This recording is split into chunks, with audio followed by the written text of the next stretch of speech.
ಮಧ್ಯಪ್ರದೇಶದಲ್ಲಿ 7 ವರ್ಷದ ಬಾಲಕಿಯನ್ನ ಅತ್ಯಾಚಾರಗೈದು ಕೊಲೆ ಮಾಡಿದ ಆರೋಪಿಗೆ ಗಲ್ಲು ಶಿಕ್ಷೆಗೆ ಆಗ್ರಹಿಸಿ ಹಾಗೂ ಕಲಬುರಗಿಯ ವಾಣಿಜ್ಯ ತೆರಿಗೆ ಆಯುಕ್ತ ಇರ್ಷಾದ್ ಉಲ್ ಖಾನ್ ಮತ್ತು ಆತನ ಪತ್ನಿ ಲವ್ ಜಿಹಾದ್ಗೆ ಕುಮ್ಮಕ್ಕು ನೀಡಿದ್ದರ ವಿರುದ್ಧ ವಿಶ್ವ ಹಿಂದೂ ಪರಿಷತ್ ವತಿಯಿಂದ ವಿಟ್ಲದ ಹಳೆ ಬಸ್ ಸ್ಟ್ಯಾಂಡ್ ಬಳಿ ಪ್ರತಿಭಟನೆ ನಡೆಸಲಾಯಿತು.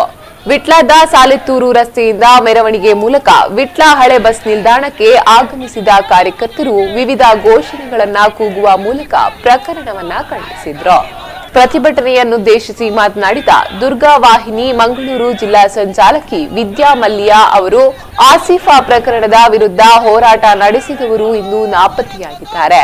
ಅನ್ಯ ಮತೀಯರಿಗೆ ಒಂದು ನ್ಯಾಯ, ಹಿಂದೂ ಮತೀಯರಿಗೆ ಇನ್ನೊಂದು ನ್ಯಾಯ ನಿರ್ಮಾಣಗೊಂಡಿದೆ ಎಂದರು. ಬಾಲಕಿಯರ ಅತ್ಯಾಚಾರ ಮಾಡಿದ್ರೆ ಆರೋಪಿಗಳಿಗೆ ಗಲ್ಲು ಶಿಕ್ಷೆ ಕೊಡಬೇಕು ಅನ್ನುವ ಕಾನೂನನ್ನು ತರಲಿಕ್ಕೆ ಹೊರಟಿದೆ. ಕೇಂದ್ರ ಸರ್ಕಾರಕ್ಕೆ ನಾನು ಈ ಮೂಲಕ ಮನವಿ ಮಾಡಿಕೊಳ್ಳಿಕ್ಕೆ ಇಷ್ಟಪಡ್ತೇನೆ.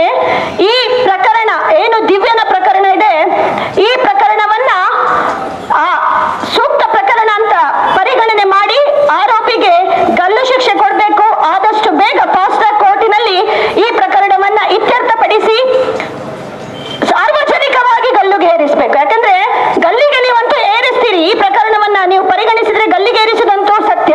ಆದ್ರೆ ಮುಂದಿನ ಆರೋಪಿಗಳು ಯಾರು ಕೂಡ, ಅಂದ್ರೆ ಮುಂದೆ ಯಾರು ಕೂಡ ಈ ರೀತಿ ಒಂದು ಸಣ್ಣ ಹೆಣ್ಣು ಮಗಳನ್ನ ಅತ್ಯಾಚಾರ ಮಾಡಬಾರ್ದಿದ್ರೆ ಆತನನ್ನ ಸಾರ್ವಜನಿಕವಾಗಿ ಗಲ್ಲಿಗೇರಿಸಿ. ನಿಮಗೆ ಸಾಧ್ಯ ಆಗದಿದ್ರೆ ಸಾರ್ವಜನಿಕರ ಕೈಗೆ ಆ ವ್ಯಕ್ತಿಯನ್ನ ಕೊಡಿ, ಆತನಿಗೆ ಶಿಕ್ಷೆ ನಾವು ಕೊಡ್ತೇವೆ. ವಿಟ್ಲ ತಾಲೂಕು ಸ್ವಯಂ ಸೇವಕ ಸಂಘದ ಸಂಪರ್ಕ ಪ್ರಮುಖ ವಿನೋದ್ ಅಡ್ಕಸ್ಥಳ ಮಾತನಾಡಿ, ದಿವ್ಯಾಳ ಮೇಲೆ ನಡೆದ ಅತ್ಯಾಚಾರವನ್ನ ಜಾತ್ಯತೀತ ಎಂಬ ಹಣೆಪಟ್ಟಿ ಕಟ್ಟಿಕೊಂಡವರು ಖಂಡಿಸುತ್ತಿಲ್ಲ ಎಂದು ಹೇಳಿದ್ರು. ನಾವು ಯಾವತ್ತೂ ಕೂಡ ಹಿಂದೂಗಳು ರಕ್ತದಲ್ಲಿ ಜಾತಿಯನ್ನು ಹುಡುಕುವುದಿಲ್ಲ, ಅತ್ಯಾಚಾರದಲ್ಲಿ ಜಾತಿಯನ್ನು ಹುಡುಕುವುದಿಲ್ಲ. ನಮ್ಮವರೆಲ್ಲರನ್ನು ಕೂಡ ನಾವು ಹಿಂದೂ ಸಮಾಜ ಎಲ್ಲರನ್ನ ಒಪ್ಪಿಕೊಳ್ಳುತ್ತದೆ, ಅಪ್ಪಿಕೊಳ್ಳುತ್ತದೆ. ವಸುದೈವ ಕುಟುಂಬಕಂ ಅಂತ ಹೇಳ್ತಕ್ಕಂತಹ ಉದಾತ್ತವಾದ ಚಿಂತನೆಗೊಳಪಟ್ಟಂತ ಸಮಾಜ ನಮ್ದು. ಅದಕ್ಕಾಗಿ ಒಬ್ಬನಿಗೆ ರಾತ್ರಿ 12 ಗಂಟೆಗೆ ಅವನ ಕ್ಯಾಂಡ್ಲು ಉರಿಯಿತು. ಕೆಲವರೆಲ್ಲ ಇದ್ದಾರೆ ಬುದ್ಧಿಜೀವಿಗಳು ಅಂತ ಹೇಳುವಂತವರು. ಬುದ್ಧಿಜೀವಿಗಳಲ್ಲ ಅವರು. ಈ ದೇಶದ ಬುದ್ಧಿವಂತ ಸಮಾಜವನ್ನ ಕುಚೇಷ್ಟತೆಗೆ, ಕುಕೃತ್ಯಕ್ಕೆ ಒಳಪಡಿಸತಕ್ಕಂತ ಸಮಾಜ ಅವರು. ಅಂತ ಬುದ್ಧಿಜೀವಿಗಳಿಗೆ ಕೂಡ ನಾವು ಚೀಮಾರಿ ಹಾಕಬೇಕಾಗ್ತದೆ. ಯಾಕಂದ್ರೆ ಎಲ್ಲಾ ಕಡೆಯಲ್ಲಿ ಕೂಡ ಬಂದಿಗೆ ಕರೆ ಕೊಟ್ಟರವತ್ತು. ಆಸಿಫಳ ಹತ್ಯೆ ಆಗುವಾಗ ಎಲ್ಲ ಕಡೆ ಬಂದು ಭಾರತ ಬಂದಿಗೆ ಕರೆ ಕೊಟ್ಟರವರು.